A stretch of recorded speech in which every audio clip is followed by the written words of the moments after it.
Bonjour à tous. Aujourd'hui, on va aborder le sujet de la segmentation RFM. La segmentation RFM, comme récence, fréquence, montant, c'est la catégorisation de vos clients selon ces trois critères. Et généralement, pour aborder ce modèle de segmentation, on prend en compte une période spécifique. Donc, par exemple, si on prend une période d'un an, on va examiner l'activité de vos clients sur cette période selon ces trois critères. Donc, récence du dernier achat sur cette période d'un an, fréquence des achats tout au long de cette période d'une année, et le montant, alors soit le montant du dernier achat, soit le montant moyen des achats effectués sur cette période. Cette segmentation, elle est intéressante parce qu'elle permet de catégoriser vos clients non pas selon un critère spécifique, mais selon ces trois critères. Si vous examinez l'activité de vos clients uniquement selon leur montant moyen d'achat, il n'y a pas forcément d'éléments révélateurs. De la même façon, si vous avez uniquement le critère de fréquence d'achat ou de récence d'achat, c'est pas uniquement avec chacun de ces critères-là que vous allez pouvoir prendre une décision. Donc c'est ça l'intérêt de la segmentation RFM, c'est qu'à partir de celle-ci, on peut prendre des décisions et commencer à travailler un plan d'action marketing. Et d'autre part, c'est une segmentation qui est, on va dire, relativement simple à mettre en place. En tout cas un peu plus simple que d'autres segmentations qui peuvent être plus intéressantes, mais aussi plus poussées, plus complexes. Voilà, donc c'est considéré comme une segmentation tout à fait robuste. Et elle est exploitée dans la plupart des activités où il y a du marketing en tout cas. Voilà, c'est vraiment un incontournable. Donc sur cette segmentation, on peut considérer, on va dire, 7 segments importants sur lesquels en tout cas il va falloir mener des actions. Donc parmi ces segments-là, on va retrouver le segment des clients qui sont à la fois R, F et M, donc qui ont une récence d'achat, enfin qui ont acheté récemment, qui achètent souvent et pour des gros montants.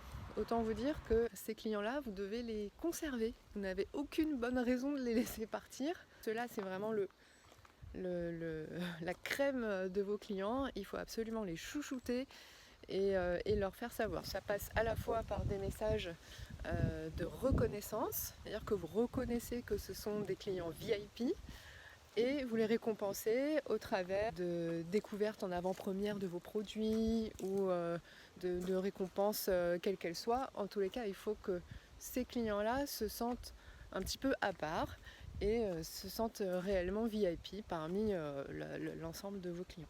Les trois segments qui suivent, ce sont des clients qui ont un bon score sur deux des critères RFM. Donc vous allez avoir des clients qui sont très bons sur R et F, d'autres qui sont très bons sur M et R, etc. Prenons la catégorie de clients F et M. Donc c'est des clients qui ont acheté fréquemment sur la période examinée et pour des gros montants. La seule chose, c'est qu'ils n'ont pas acheté depuis longtemps. Donc ça c'est quoi? C'est les clients Gold, donc ce sont des clients qu'il ne faut absolument pas perdre et qui pour autant n'ont pas acheté depuis longtemps et donc qui sont en train de s'en aller, autrement dit de churner. Ces clients-là, il faut absolument les rattraper et ça passe par des messages personnalisés et des offres commerciales fortes. Il ne faut pas lésiner sur les offres par rapport à ce segment-là. Vous devez absolument les conserver et il faut vous donner les moyens de le faire. Donc pour ça, voilà, encore une fois, de la personnalisation et des offres commerciales importantes. Ensuite, vous avez une autre catégorie de clients, les clients R et M. Donc c'est des clients qui ont acheté récemment pour un gros montant, mais qui n'achètent pas forcément très souvent. Donc comment est-ce qu'on engage ces clients? Eh bien en leur proposant des produits annexes aux produits qu'ils ont achetés. Donc par exemple, vous avez un client qui a acheté un vidéoprojecteur, vous pouvez lui proposer le son home cinéma qui va avec ce produit-là. Donc soit vous pouvez avoir cette stratégie-là, ou alors une stratégie aussi d'offres promotionnelles effectives sur un délai très court.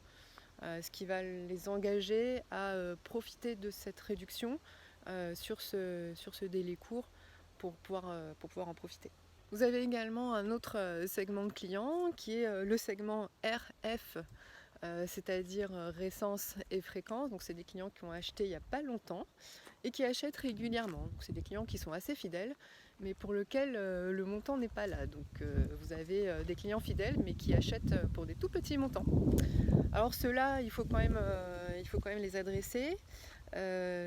Soit c'est des clients qui achètent uniquement en période de solde ou de promotion, donc autrement dit on les appelle aussi les promovores.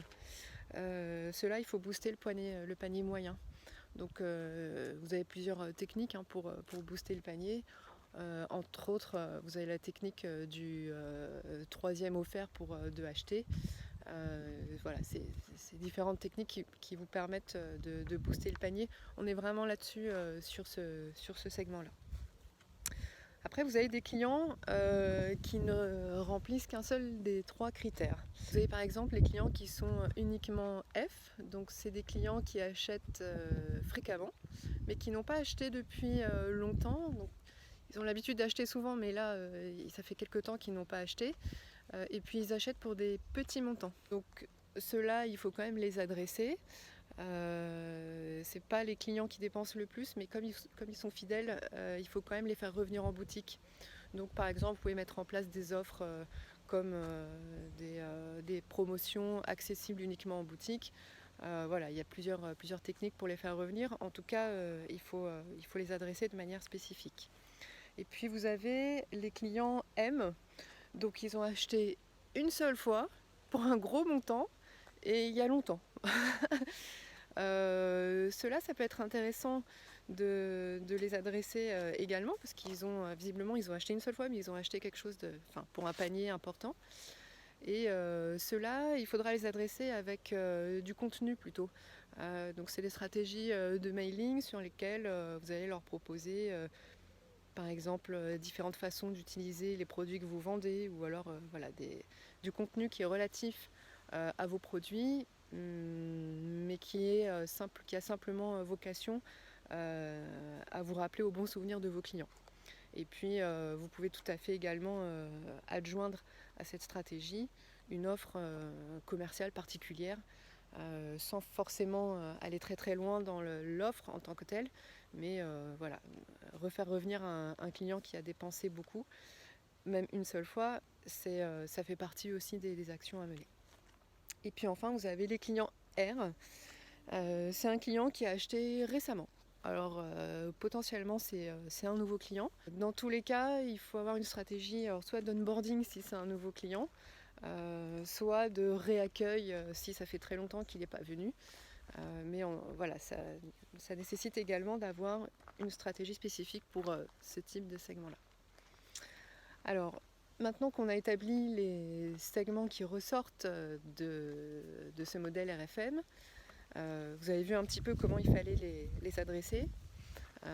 Soit vous travaillez avec chacun de ces critères en cartographiant en 3 dimensions, si je puis dire, l'ensemble de vos clients selon ces critères. Soit vous travaillez avec le score global, le score RFM. Alors pour établir ce score, vous pouvez utiliser Datacook. Vous savez que Datacook, c'est la première solution française d'automatisation de la segmentation. Et Datacook vous sort tous les segments de clients relatifs au modèle RFM de manière automatisée et les injecte dans votre outil de campagne pour que vous puissiez les activer chacun individuellement. Voilà, j'espère que cette vidéo vous a plu. Et je vous invite à retrouver les autres contenus, livres blancs et vidéos, soit sur notre chaîne YouTube, soit directement sur notre site datacook.fr. À bientôt!